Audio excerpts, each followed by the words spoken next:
button on. And now this session is recorded. And Peter, it's your turn. Okay, thank you, Rita. Good morning, everyone. Okay, my name is Peter. Peter Liew. You just can call me Peter. I'm from Malaysia. Okay, today I'm glad that we have a session sharing for labor law for Malaysia. I'll be going through the slide one by one, and if let's say you have any question, you can just ask after the slide. Each slide, sorry. Okay, let's start out with the agenda first. The first agenda today will be working hours. Okay, in Malaysia, under our labor law, we have a minimum of 48 hours a week with a maximum of 8 hours per day and also 6 working days. Means after each 6 working days, you have to give 1 rest day. But we also have some details which you can actually work for another 4 hours OT, means a total of 12 hours a day, or 104 hours per month. Okay, but of course we have some challenges here because currently we have a lot of electronic companies and also manufacturing on textile company which are under the US business trade. They have others law coming in like you cannot work more than 60 hours a week, and also you cannot work more than 12 hours a day, that kind of thing. So it is a challenges for us, so that we have to balance up both, whether we want to follow the local Malaysian law or follow the International Labour Organization law, which is under the ILO. I'm sure you all have some of this issue also. But of course, we will actually balance up both, see whether how we can work and also how we can balance up the working hours. So far on working hours, any questions, everyone? Okay, I have a question, Peter. Okay. Just in case if our company has breached the law on this working hours, what would be the consequences? Okay, normally if let's say we break the law, okay, and let's say it's found by the Malaysian Labour Officer, okay, we can be fined. The first time is a fine, okay. Subsequently will be the jail for director. 2 years jail for director. Hello, Rita? Yeah, I understood that. Yeah. Mm-hmm. So questions from other participants? But of course, if there's a labor law find out, but normally we wouldn't go through that because it's a lot of hassle because we wouldn't want the license of the company to be pulled off, that kind of thing. So we wouldn't actually exceed these working hours. Okay, but normally I think the labor government will not know it unless somebody has lodged a complaint, right, to the government. Yes. They will investigate. Yes, correct. Yes, correct. Yes, but that's why many companies will actually abide by this law, or else they will have to sign one simple agreement between the employee and the company, saying that the employee actually itself would like to work more than these hours, so that if anything happens, we have this letter to prove to the government that it's not the company that forced them to work. It's they themselves wanted to have these extra hours. Oh, so if the staff is willing to sign the letter, then they can work at 100 hours in a week. Am I correct? So, more than 12 hours a day or 104 hours per month, OT, overtime.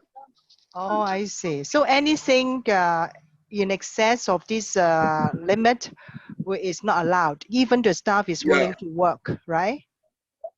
Actually, the labor law do not permit this, but that's why there are some loopholes on this. So some company actually goes to the extent to make the employee to sign this letter, so that in future, if anything happens, they are covered.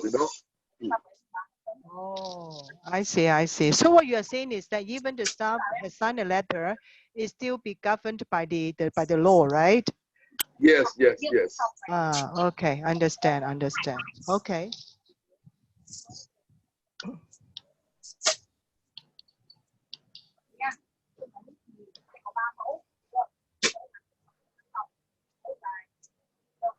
Okay, so Peter, Okay. Okay. next one, right? Any question from the participants?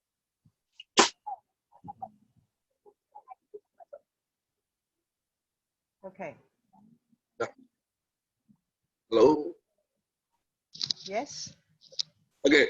Let's move on to the next one, which is the annual pay and also bonus. Okay. Over here in Malaysia, each employer will have to pay their employee non later by 7th of the month for every month's salary. Okay.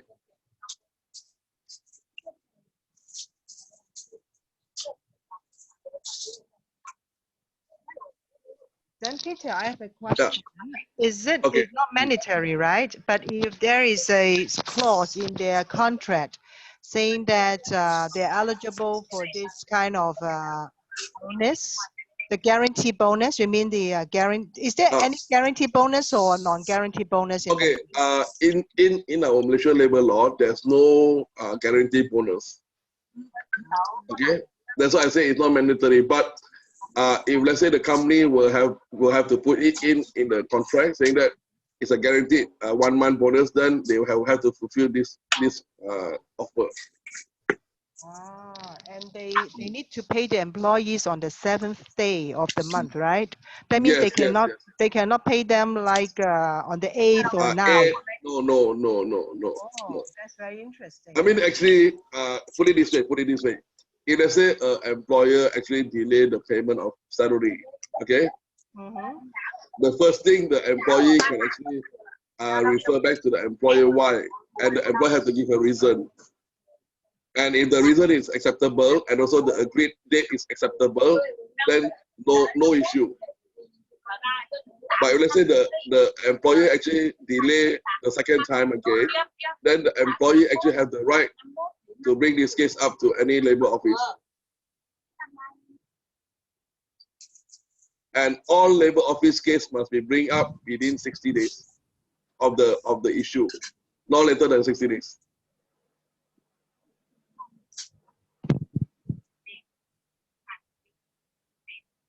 Hello, Rita, can you hear me?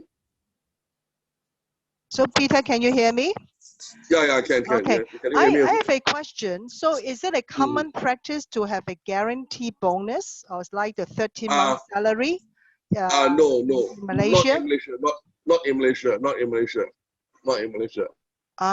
So everybody actually is only guaranteed for 12 months, right, in a year?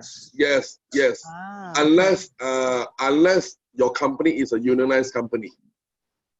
What's that? What is a what? Unless your company is a unionized company.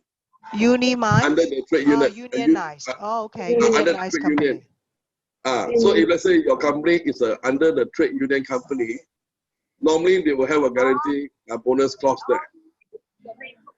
Okay. But of course, under trade union, only certain staff is actually under the trade union, so not the whole company actually. Yes. Okay. Let me talk to the participants. Like Marie. Okay. Hello. Lian, Lian, yes. Go ahead, Marie or Lian. Yeah. Hello. Hello, we can hear you. Yes. Yes, I can hear. Can you hear me? Yes, we can. Yes. So I just want to say this is quite interesting because like what Mr. Peter said about the bonus payout. So actually we have the same here in Cambodia. So there's no clause in the labor law that force the employer must provide 13-month bonus, but in some companies they provide the 13-month bonus. Like in our case, in our company, we provide the 13-month bonus. But what interests me is that when we say that only the trade unions, so that they can put in the clause that they can provide 13-month bonus, 13-month payout. So when you say trade unions, so this is our like under they put it under their collective bargaining agreement, right? Under their CBA. Yes, correct. Yes, correct. You are right. Yes. So they will spell out in the inside the collective agreement saying that the term and condition of the bonus and how to be paid out. Yes. And this only can be given only to the trade union members, so not to all employees. Yes, you are right. Yes, yes, Mm. It's quite interesting because, like for example, as I know here in Cambodia, for the law of the 13-month bonus, now they are drafting the law to centralize the benefits policies. Because although there are some companies like ours who provide 13-month bonus, but also some others because it's as per the discretion of the company, right? As yes, additional benefits to the employees. yes. Actually, in Malaysia, I mean, most of the company practice performance appraisals. Mm, So they use performance appraisals to actually determine how many months to be given to each staff. mm. Sometimes Because one staff can get maybe half a month. Some can go mm, under 2 or 3 months. You know, they can depend on performance. yes, so based on the Yes, KPI, right? So they yes, use yes, also KPI based on the KPI, and then you determine the annual yes. appraisal. Correct. Actually, Yes, same, you're right. same here. Yes. Yes. So, So any more? Yeah. I just want to check because let's say, for example, this one is a rhetorical question. Let's say, for example, Marie, can you Uh, stop a yes, little bit? I just okay. want to, for those who are not speaking, can you just turn off your, change it to the mute function because we can hear a lot of background noise. yeah, someone is talking. Yeah, I can hear you. Yeah, we can hear a Okay. lot of background noise. For those who are not speaking, can you put yourself on the mute mode so that we won't be affected by background noise? Now it's much better. Ah, So, yeah. okay, Okay. so Marie, just go ahead. Peter, go ahead. Sorry for the interruption. Okay. No problem. No Uh, problem. No problem. Yeah. Okay, thank you. Maria. Yes. So, like for example, because do the employee or the government encourage the employees in Malaysia to join the trade unions? Okay. Under the trade union labor law, Mm-hmm. the employer actually cannot stop the employee from having a trade union. Mm-hmm. Okay, but of course, there must be a certain consideration given on certain industry only. Not every industry we have trade union in Malaysia. Mm-hmm. Yes. We are something like maybe manufacturing on textile, Yes. steel mill only, but not on electronic. We don't have. And hotel service Don't industry, have. right? Yes, Yes. yes, The yes, same, correct. actually the same So here. yeah, so also depends on the number of employee actually, so that there must be at least a number of 500 and above for a Mm-hmm. trade union to be actually established. Okay. Mm. Oh, thank you, Mr. Peter, for that Yeah, information. no problem, no problem, no problem. Thank you. How about in Cambodia? How about in Cambodia? Do you Eh, need all this? Yes, actually, like what you said, it's the same. So for the trade unions, so usually we have it in the garment industry, footwear industry, but in other industry like private or hotel or service industry, it's not. We don't have Uh, yeah, because most. I think it's the same here. I think it's the same here. Yes. I think. Mm, Okay, okay. thank Any you. more questions from the rest? Yeah, Peter, can you hear me, yeah, Peter? yeah. For this Can trade Rita? Yes. union, you mentioned that only a Mm, few industries will have their trade mm. union, right? So, Yes, yes. so say for example, if my company is there in that kind of industries, which the government allow them Mm, to have trade unions, so mm. employees can choose to join or not to join, right? So it's not compulsory for the employees to choose to be a union member. Am I correct? Yes, yes. I mean, actually, the union members will have to separate into two categories. One is the non-management staff, one is the management staff. But of course, the employee actually can choose whether to join or not to join. But normally, on the first day of the reporting work and also during the orientation, the trade union members will come in to actually, encourage them to join actually, that kind of thing. But you mentioned about the trade union members. Are they from the company or from the government? Okay, okay, we have two types of trade union. One is the internal in-house union. Okay. One is the national union. Mm-hmm. So the in-house union, if let's say they choose not to join the national union, they can. But some of them they join the national union so that to make themselves more stronger, you know. So when it comes to collective agreement, they will be more well represented by the national union. Okay. So what you're saying is that for this strike or trade union, if my company is in that industry, then my company must join the trade union, right? With criteria of at least 500 staff and above. 500 staff and above. Oh, 400. Can you just briefly tell No, us what are the 500. industries? Or 500. Can Okay. you tell us? Yeah. Okay, what I know is we have the automobile, Automobile, the textile, the steel industry, steel industry. Okay. yeah, banking. Or banking. Yeah, I mean, so far I know is these four, yes. Okay, understand. Yeah. Mr. Peter, can I ask, Yeah. like, because you mentioned about internal union, right, within the company, do you think is it the same as the workers' representative? Yes, you can put it this way, yes. Workers' representative union, or like a shop steward, right? So it comprises of non-management and management employees representing their the how to say representing each non-managers and management, yes. And this Okay. one, they are the one represents, let's say for example, like in Cambodia, we have this what we call workers representative or shop stewards. We also take from management and non-management, and if there's any grievances, okay, so these workers representative or shop stewards are the one um, representing the employee to the management. Okay, over in Malaysia, we have something more detailed. We do not involve management staff. Okay. Only for non-management staff, even for trade union, Mhm. in-house union or national union, all only for non-management staff. Because management staff, we do not actually allow them to join any union. Yes. Actually, this one, when I say management staff, these are from offices.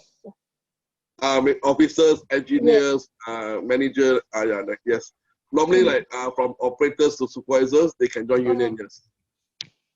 Yes, from supervisors. Yes. Technician, you know, that kind of thing. Yes. Mhm. Yeah, Rita, to add in one more, also hospital industry, under union also.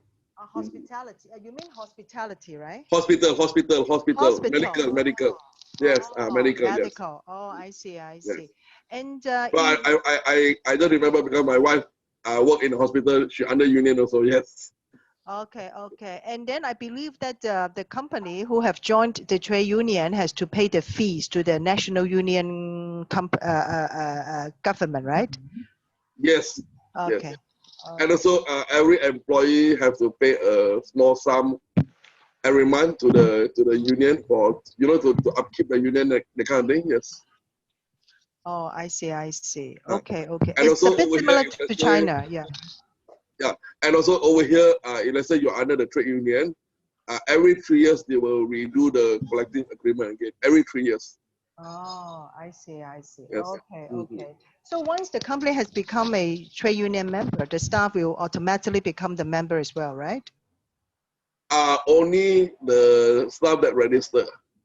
Registered. Oh, not all the staff. Yes. That's why we don't force the staff, but normally the union leaders will actually, encourage them and also influence them to join the union, you know, that kind of thing. Okay. But what would be the benefits for employees to join trade union as a member?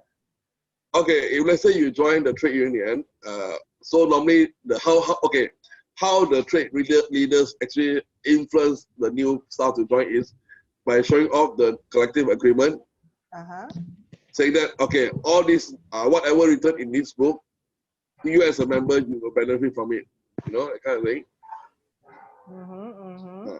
So normally every 3 years they will try to do their best to to increase the benefits, you know, the bonus, the annual increment, you know, that kind of thing, so that to have more members joining them. Okay, if I have not, if as employee, I do not join the trade union, although my company is a union member, will I get these benefits? Okay, for non-management, you will still enjoy it. But you don't get to but if anything happens to you, let's say you have any disciplinary action or what, the trade union will not represent you. As for the management staff, we cannot join, so you're not subjected under this benefit. So sometimes when the company is not doing well, the company will not pay you bonus, but they will have to pay the union members bonus because it's already inside the trade union agreement, you know, collective agreement, sorry. Oh, I see. So, but as a member, if I'm an employee, if I want to join the union, then I need to pay the fees, right? Yeah, it's a very minimum, maybe like about 10 ringgit per month, that kind of thing. Okay, okay. So I don't see if I work in this kind of company, or who is already a member of this trade union, but as employee, I don't see why I should not join it. I think it's had a lot of benefits to me. Yes, correct. Yes. Because normally, during the first few years, you might see very less benefit. But when the union actually matured and more than 20, 30 years, actually the benefit is very good. Really, sometimes very good. And sometimes the management staff like us, we actually envy them also. Sometimes, you know. Envy them. Yeah, lots of benefits. Yeah, that's right. Yes. Okay, so Peter, should I move on to the next slide? Yeah, can. Okay, annual pay leave. Okay, over here we have this 3 category, which is a must and also minimum requirement for all companies to follow. Meaning say the first 2 years will be 8 working days. Oh, I see. 2 to 5 years is 12 working days, and over 5 years is 16 working days. And how we calculate the annual pay leave is by monthly salary divided by 26. Monthly salary. Okay. Divided by Mean your 26. Yeah. 26. Okay. Yeah. Okay, 26. Because of 6 days, 6 working days in a week, right? Yes. Okay. So this is the minimum requirement. I mean, no company allowed to give lower than this 8, 12, and 16 days. They have to give at least a minimum of for this. Yes. Okay. Okay. Any question for annual leave? I think. Okay, paid sick leave. Can we move on? Yeah. Okay. And again, paid sick leave also is a mandatory for all companies to be followed. The first 2 years is 14 days. 2 to 5 years is 18 days. Over 5 years is 22 days. And the hospitalization will be on 60 days. When you mention about days, right? All these are the calendar days or working days? No, calendar days. Or calendar days. That includes Saturday and that includes Sundays as well, right? No, only for 60 days one. Only for 60 days. The so 14 days, 18 days, 22 is working days. Oh, I see. So is it 100% paid? Yes, 100% paid. Yes, of course, 100% paid. By the company, right? Not by the government. Yes, by the company. But of course, some companies actually use this for the performance appraisal KPI. You know what I mean? Meaning say if you take more days, then you might have some bonus cut, you know, that kind of thing, you know, and also affect your promotion, you know, that kind of thing. So some company actually use this as a KPI measurement, yes. And I believe they need to produce a doctor's certificate, right, to prove that they are sick. Okay. Yes. Okay. They have to have at least a doctor's certificate. Okay, we have 2 types of doctor certificate. One is from the private hospital, one is from the government hospital. If an employee actually bring in a government hospital MC, the company cannot reject it. if let's say the company have a panel, hospital group, you have to go through the panel hospital group. You cannot simply go outside the panel hospital group to take MC. Okay, okay. So either the government hospitals or the panel doctors, right? The panel group, Yes, right? correct. Yes, yes, yes. Oh, I see. Okay. And in Hong Kong, we don't have this kind of requirements. Yeah, we don't Oh, have that. As long as so it's because over here in Malaysia, we have Mhm. very high MC for rate. Ah, They force the MC, you know, they buy MC from other clinics, that kind of thing. So that's why the government implemented these rules. Yes. I see. Because in Hong Kong, as long as the MC is issued by registered doctor, practitioner, is fine. Okay. Yeah. And So when over here we have too much of MC which is fake, you know, fake MC. oh, So that's why the government actually implement this law. Yes, yes. oh, okay, that's interesting. You can buy one MC for maybe about 20 ringgit or 30 ringgit, that kind of thing. Okay. Okay. Okay, we go to maternity leave. Oh yeah, any question from the rest? Any question so far? No? Okay, I hello. think for me it's okay. Yeah. Okay, so we continue. Okay, for maternity leave. Okay, currently the practice is 60 days, including public holidays, rest days, and off day. And also these 60 days can only be used after 28 weeks of your confinement.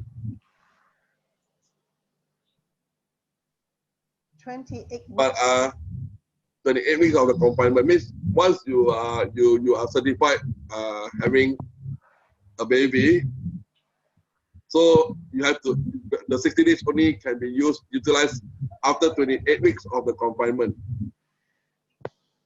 Oh. Meaning say theoretically saying that the baby is fully formed, you know. Oh, okay. So It's not in the fetus stage, it's fully formed. By 28 weeks it's fully formed already. So it's considered you having a life inside your body, so that this maternity leave only can be utilized.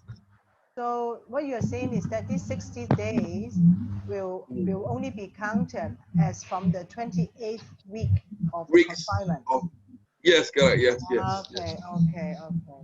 60 days. And it applies to natural delivery or cesarean? Applies to cases? No issue. Both also can, as long as you give birth will do. We don't worry whether is it a natural or cesarean. No problem. No problem. Actually, 60 days are quite not a lot. You know, only 2 months. No, actually, Rita, Yeah. the current government is actually rewriting the law for this. They are proposing 120 days.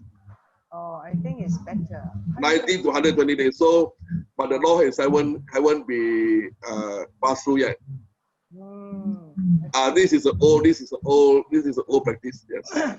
So, but it's still valid, right? It's still valid up to date. Still valid. Yeah, still valid. Yeah, until now still valid for 60 days. But the future maybe they will revise it to 90 days or 120 days. But the bill is not passed yet. Yes. But these 60 days are fully paid, right?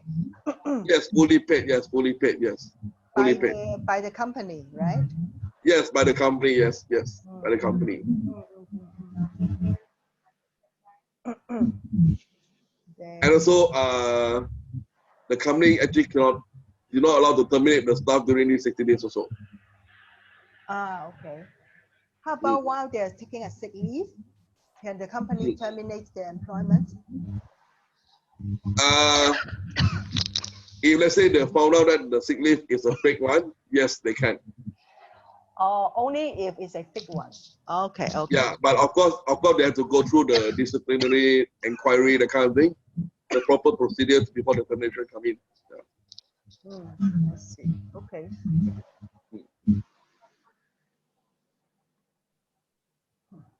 Okay, parental leave. Okay, so far, in Malaysia we call it as paternity leave. So far in the labor law, there's now no such thing as paternity leave.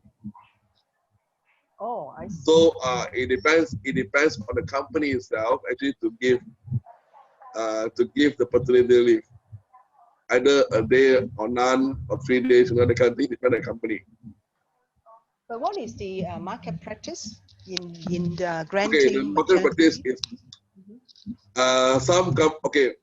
I would say most of the company don't give. Oh, don't give. Don't give.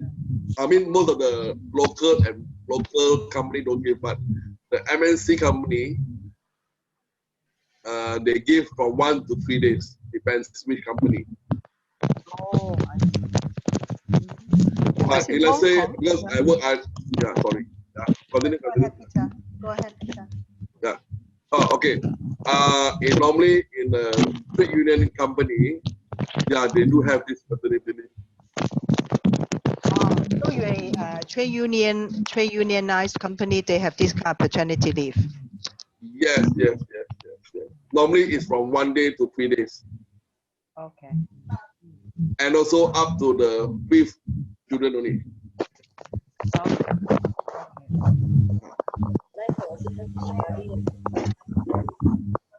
Yeah, the disturbance come back again.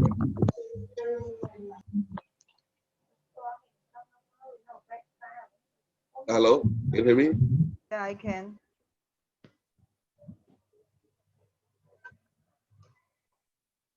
Okay, Peter, shall we carry on? Yeah. Okay, can. Okay.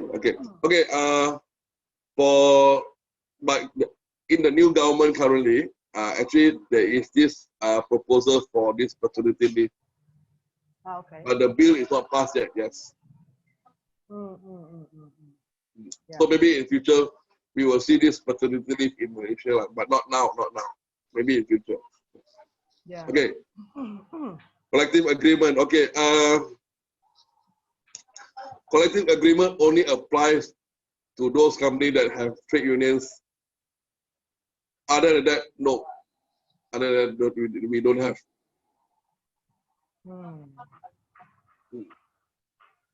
I see.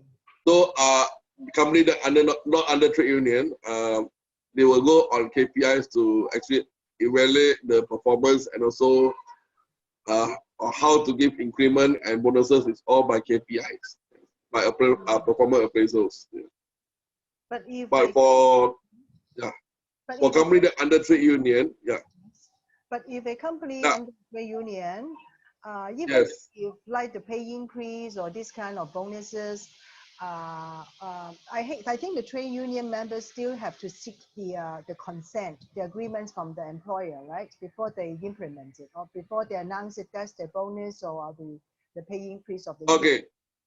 Very simple because every 3 years they will have a collective agreement negotiation. Okay.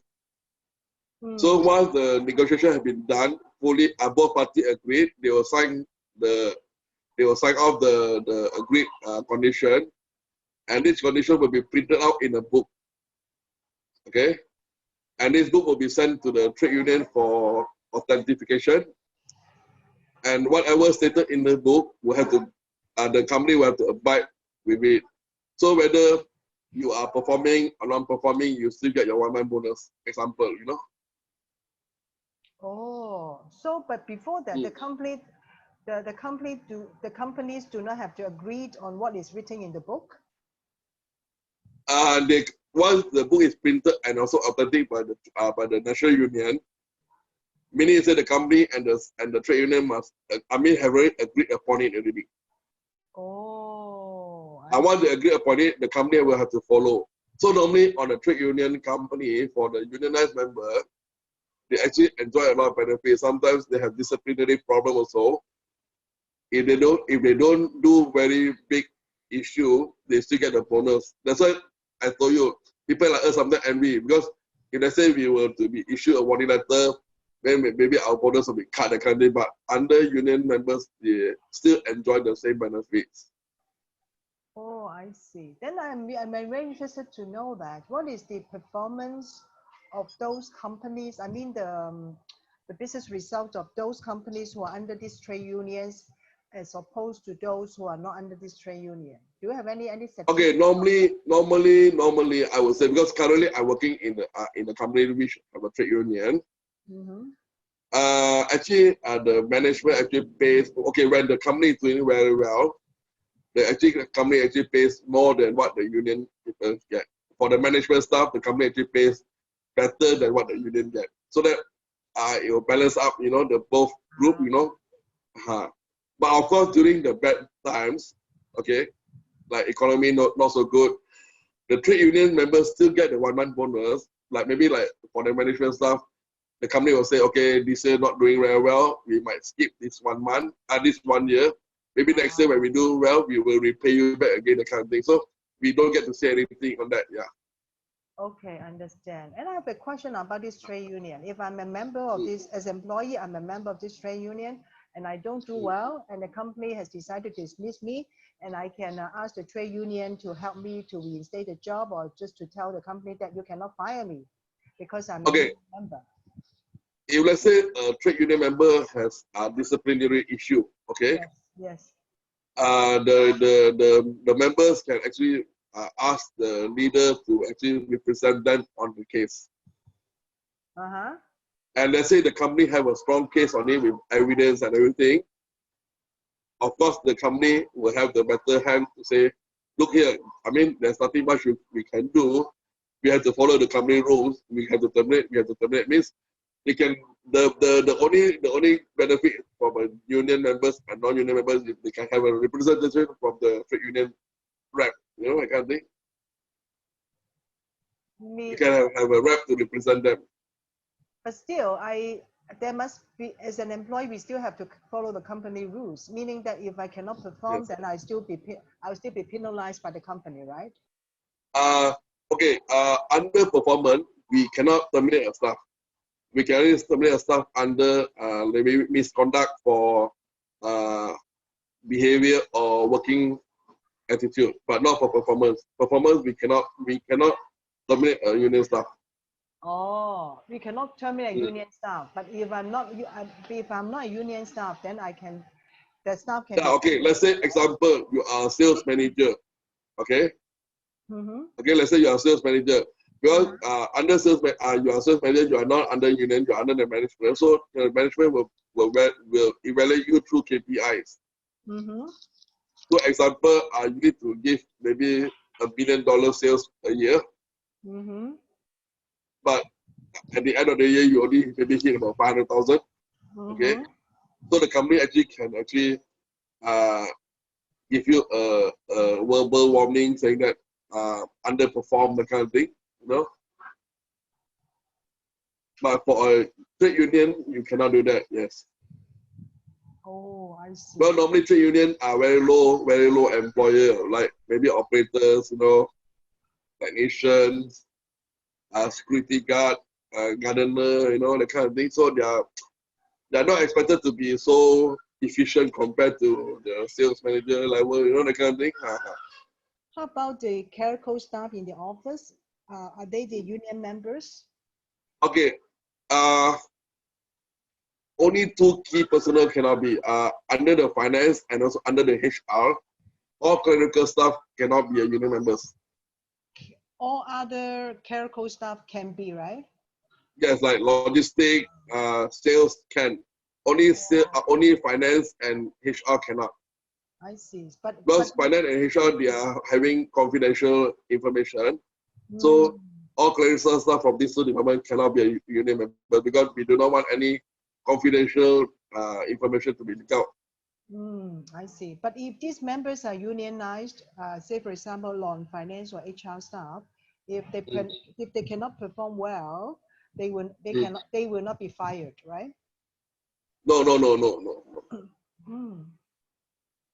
So it's not good for management. No, actually, I wouldn't say we cannot fire. There are other ways of doing it, lah. There are other ways, lah. There are other ways. Maybe we will transfer them to a more unknown area, that kind of thing, So that they will resign by themselves, right? There are many ways, but just that you cannot just simply fire someone for non-performance for a a clerical level, you know. But can we reduce Normally, the salaries? Can we no, no, no, no, no, no, no, no, No, okay. no, no. Under the law, it says that whatever have been paid for that level have to remain at that level. You Unless can they are demote him. You can inferior, demote right? him. You can demote him maybe like from supervisor to assistant supervisor, but the salary will still have to be remain. But we can give them no salary increase, right? Yes, of course. Yes, of course. That one can. Yes, yes. But they are still eligible for bonus since it's a because of the collective bargaining, the company has to give them bonus regardless of their performance. Yes. Okay, understand. Okay.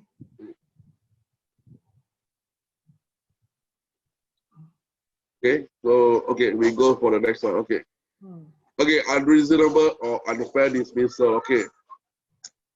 Under all our employment contract, even the lower staff to the higher staff, the employer will have to need to give a show reasonable cause or excuse for the dismissal.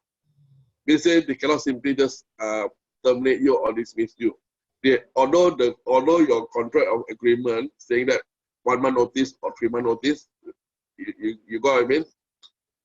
The employer will still have to give you a reason why they ask you to leave. As well as, but that is the opposite for employer. As an employee, you don't have to give any reason for your resignation. You can just resign with a notice given, like maybe 1 month or 3 months, you can just go off. But for the employer, you cannot do that. If let's say you just simply, okay, let's say, Peter, I don't see you, I will give you the 3 month notice period, you can just go off. No, they cannot do that. If they say they do that, I can bring them to the court or I can bring them to under the unfair dismissal proceeding. But let's say I want to resign, I will say, hi boss, sorry, I would like to resign in this. I will give you 3 month notice. Bye bye. I don't want to give any reason. I see. Understand. Yes.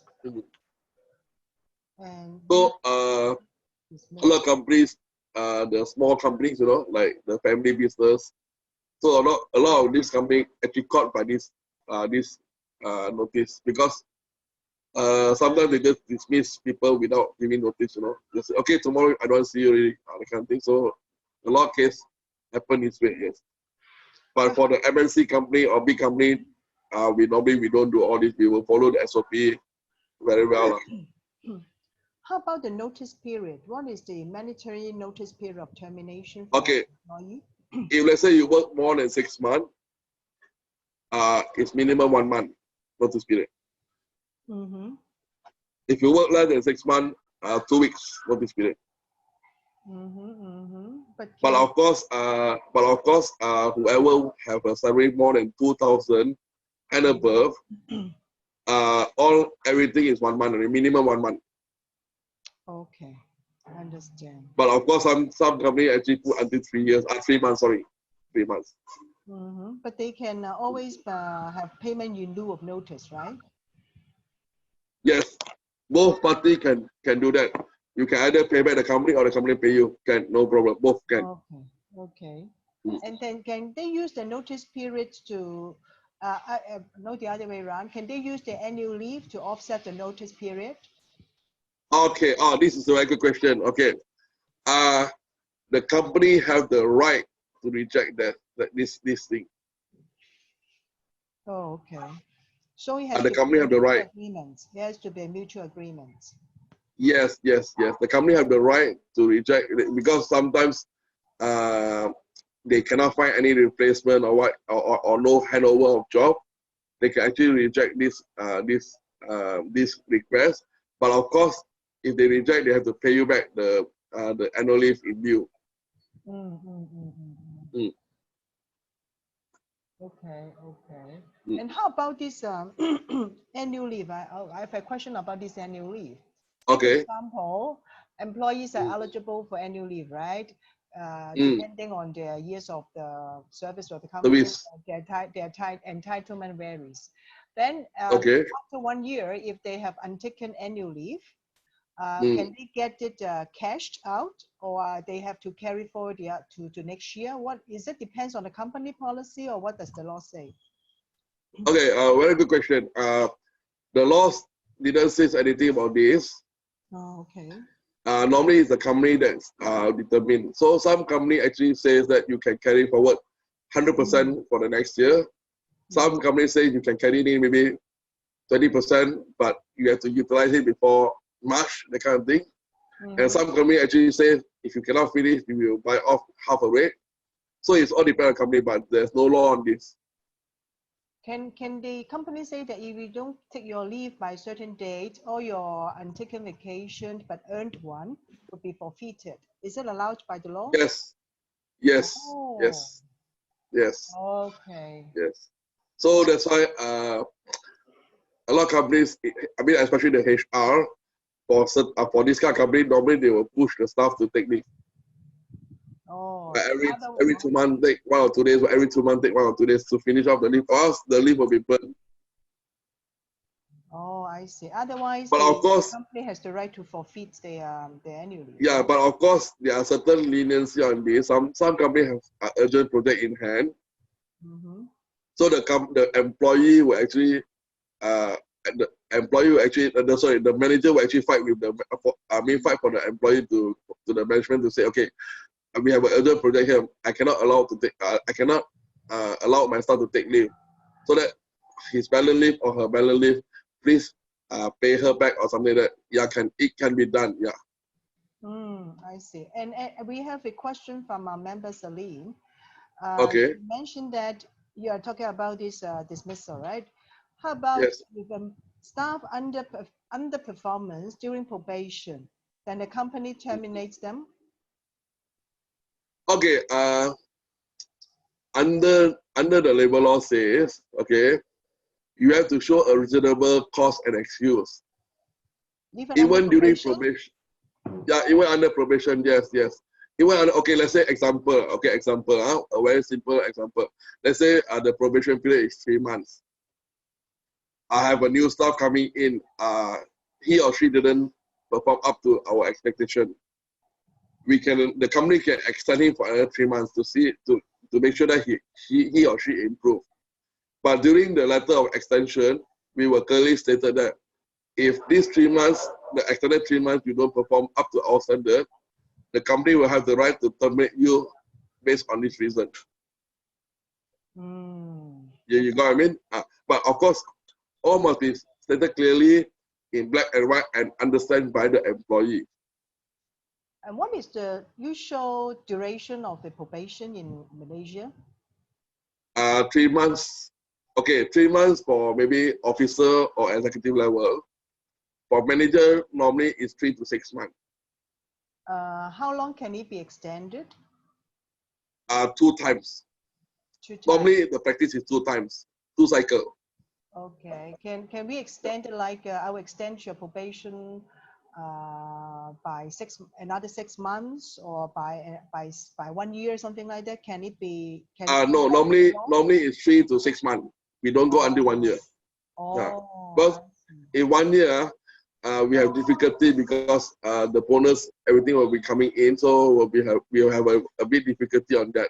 So normally it's 3 to 6 months. Oh, I see. And then during this probation period, are the employees entitled to take any annual leave? Okay.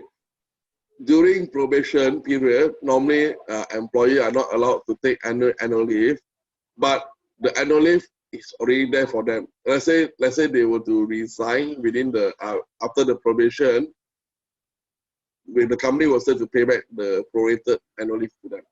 Oh, but during probation, they are not eligible for any paid leave or annual leave. Okay. But of course, certain companies, I mean the smaller one, I mean I'm not talking about MNC, the smaller one. Sometimes they will just close one eye and let it go, that kind of thing. Oh, I see. But for the MNC, like where I'm working, because we already have the SOP, everything all written in, so we don't allow. Yeah. But of course, if they say the employee resigned during the probation period, we will actually prorate back the payment to them. Yes. I see. Okay. But MC, yes, MC you can. They can take, MC can. Medical can. Okay, understand. Yeah. Mm. Then I have a question. Let me see. Okay, From from Rini. If okay. employee dismissed or resign during probation, what Mm. compensation will they get? Okay, this is two different cases. Huh? If an employee actually resign in a good cause, he or she will enjoy all the benefits as a normal employee. Okay, like I say, the annual leave, everything we will pay to her. Okay, but if an employer has been dismissed under misconduct or whatever, he or she do not enjoy any benefit. Hmm. You know what I mean? But Dismissal, during probation, what is the notice period? normally it's 1 month. Normally it's 1 month. That means if employer dismiss this person due to misconduct, they still have to inform Yes. them by 1 month? No. Normally it's dismissal. They will go through the investigation and also the due inquiry. The employee can be terminated immediately. How about because of performance issue? That's why I say performance issue is normally we will extend the probation again to give him a second chance. If let's say he or she still cannot perform up to our standard, then we can dismiss him, giving 1 month notice. How about if they resign, the employee also needs to give 1 month notice? Yes. Oh, I mean, if let's say resign in good cause, in good cause. If okay. under the kind of thing, we don't take into action. Yes. Oh, but you mentioned that employee can resign by not giving any reasons, right? Yes, correct. Yes, but the problem is in Malaysia, especially the lower level operator, technician. Normally, when they resign, they don't give any short notice. They just go off. Let's say, to example, today they get a salary, tomorrow they don't come to work anymore. You know that kind of thing. Understand. Okay. So if they Okay. don't come to work, will the employer try to find them just to follow up on the Normally, payments that they need to pay them? They need to pay. okay, if let's say this is the case, if let's say normally if this is the case, let's say the employee today gets salary, tomorrow they don't come to work, we will give them another 3 more days. Okay. If they still don't report back to work, we will submit their name into the labor office to blacklist them. Okay. So what is the consequence?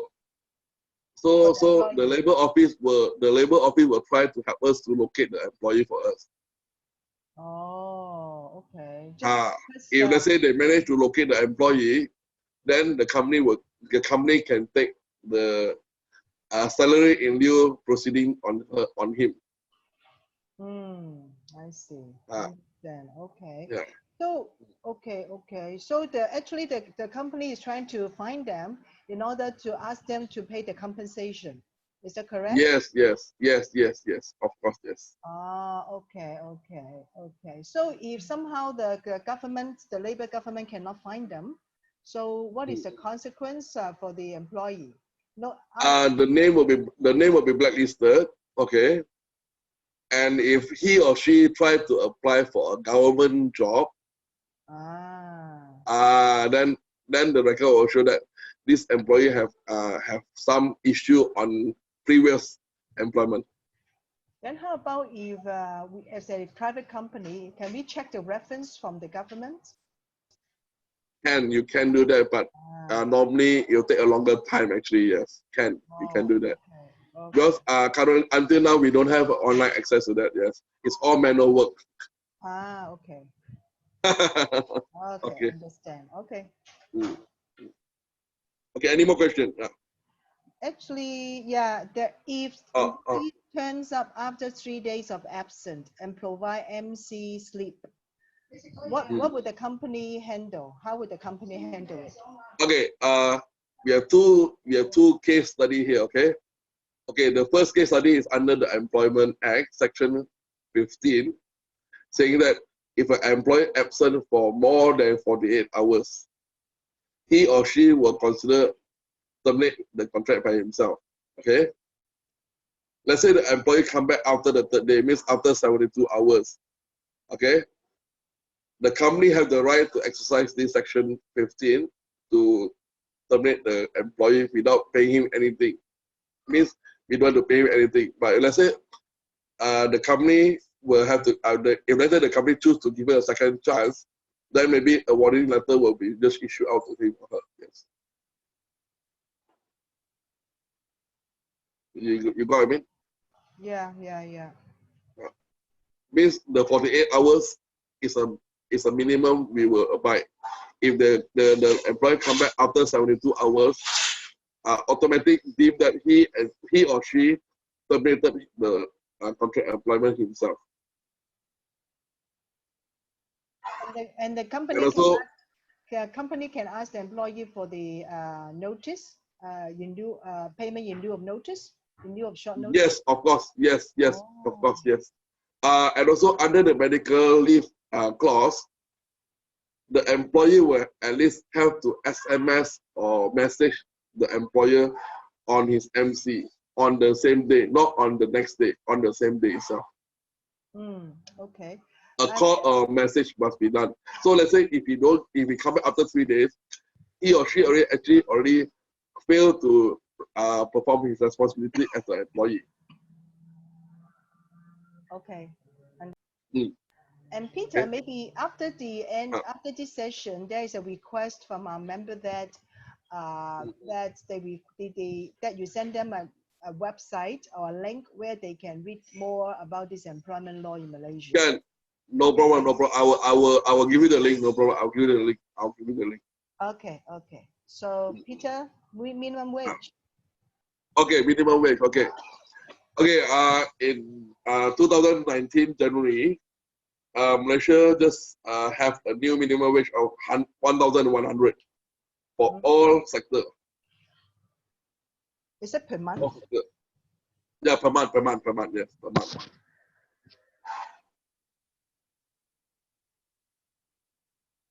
And the minimum wage is excluded allowances and also other payments like toll, handphone allowance, no, not included. Yes.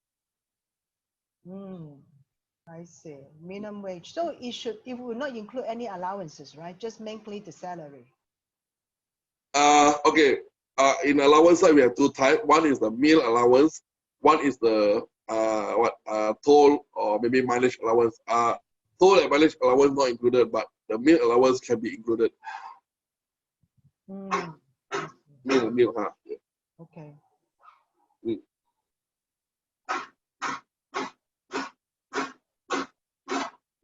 So why would there be a noise here? So anyway, so Peter, carry on. Yeah. Okay, unemployment insurance. Okay, we have this in our 2017. We call it the EIS Act, which is the all employee will have to contribute 2% of the money salary to the insurance company, so that if they say the employer will be terminate a staff under this clause, the employee will enjoy a minimum salary for at least 6 months under unemployment insurance. But the coverage only on these certain things, retrenchment, resign under voluntary separation, construction dismissal by the employer, resign due to any threat to employer, resign due to uncommon performance outside the scope, and resign due to force majeure. Only this certain clause. But how much would the employee receive? Okay, the employee will receive a full payment, okay, for at least 3 to 6 months. How much? Sorry, how much would they receive? If I'm not mistaken, it's about 6,000 ringgit. 6,000, maximum 6,000. Oh, 6,000 ringgit. Okay. Yes. Okay, understand. Okay, okay. Okay, okay.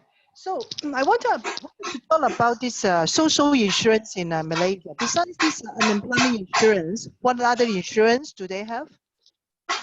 Okay, in Malaysia, we have two types of insurance. One is the EIS, which is unemployment insurance. The other one is the social insurance, SOCSO. That one is more to injury, personal accident insurance. Let's say you have accident in work, or during work when you go back home you're having accident or what, then this SOCSO will comes in, social security organization will come in for the insurance. It's more like personal accident insurance thing. Hello, hello, hello, hello. I can still hear you, Peter. Yeah. Yeah, where is that? Okay. Peter, how about medical insurance and also retirement related insurance? Do they Okay, have it in Malaysia? medical and retirement is not mandatory in Malaysia. Oh, not mandatory. Yeah, because under the SOCSO, they will cover you for medical, but to the government hospital only. I see. But of course, some NNC company to attract more better employee, so they will actually have this medical and also retirement benefit coming in. That is a plus bonus point, yes. So But under the law, okay. it's not mandatory. Okay, so under the law, only this unemployment insurance and the personal accidents insurance, right? Which are Yes, mandatory. Okay. yes, yes. I see. Not even retirement. Oh, okay. I'm very surprised to know that. And Peter, Yeah, means there's, I heard that, I'm mm, not sure it's correct or not. For Malay mm, people who are Malay have mm. better benefits for non-Malays. Am I correct? Yes, I would say that. Okay. Let me give you some of the benefit that only Malays, not actually not Malays, the Muslim. We put it the Muslim. Oh, Muslims. Okay, because the Muslim by religion. Okay, so every Friday they will get to enjoy 2.5 hours break time. But they have to go for the Friday's prayer. And also, all companies must have a small place called surau for them to perform the 5 prayers every day. Not Malay. We don't call them Malay. We call them Muslim. Yeah. So these are the benefits, right? That's all. Yes. These are the extra benefits. Okay. Yes. And also, some company actually give extra, like maybe after 5 years of service, you can go for your Hajj of 30 days Hajj. So it's a company fully paid leave. They call it the Hajj leave. HAJJAH. The Hajj leave. Yeah. Is that once in a month? Sorry? Is that Well, one time in your employment, only once. But only one day, Uh, right? no, 30 days. Oh wow, 30 days. They have to go to the Mecca, Mecca to perform the Hajj. Is that pilgrimage? Is that pilgrimage? Yeah, the pilgrimage, the pilgrimage, yes. Oh, I see. Once in there. But maybe the clause will be like, maybe you have to serve the company for 10 years first, then you get to enjoy this benefit, yes. So if they have served 3 companies, so in each of the company, once they have served the company for 2 years, then they can apply for 30 days of this kind of leave. No. Normally, this benefit only after 10 years of service. After 10 years service with that company. Yeah. Normally they don't simply give very short. They normally give you 10 years, then they need to give you this benefit. Yes. Okay. So 10 years is a very long time actually. Yeah. So you cannot go much company. Yeah. Oh, I see. Only after serving the company for 10 years, then Yeah. kind of leave. But if so happens they have served the company for 10 years and apply this leave, and then after that they leave the company and serve another company for another 10 years, and then can they apply this leave again? If that company have the same policy, yes, they can. So it's not mandatory. It's the company policy. It's just a company benefit. Yes. Oh, okay. And Rini mentioned that this kind of leave is also similar in Indonesia, but Yes. 2.5 hours break on Friday. Yes, correct. Yes, because Indonesia and Malaysia are mostly Muslim country. Yes. Understand. So Okay. sometimes people like us envy them because we only enjoy 1 hour, but they get to enjoy 2.5 hours. So, yeah, understand. So after hearing this basic labor, have this kind of basic concept about the labor law in Malaysia, my impression is that it's not the law itself is not that lenient, meaning that it's not that very favorable to the employees. This is my perception. As opposed to China or other countries like Vietnam, I believe at the end is here. I believe the Malaysian labor law is not that generous to the employees. That's why the new government currently in Malaysia is trying to revise it as many as possible because our law is based on 1957. It's very old law already. So that's why the new government is doing something to upgrade the law so that to at least give the employer a better benefits, that kind of thing. Yeah, that's right. So we hope that they can pass through the bill so that I also can get to enjoy the new benefits. So yeah. Yeah, that is true. Yeah. So any questions from the participants? Peter, do you want to say anything before we end the session? Okay. If you have any more questions, you can let. I'll put out my email on the group chat. You can just email me. I'll try to reply my best and also as soon as possible. Okay.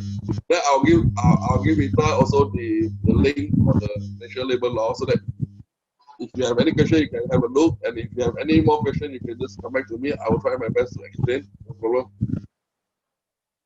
Okay, so I don't have any further questions, and I still no further questions from the participants. So thank you, Peter. Thanks very much. Okay, thank you, Rita. Thank you, everyone. Thank you. So have a nice weekend to all. Thanks a lot. Bye bye. Okay, bye bye. Bye.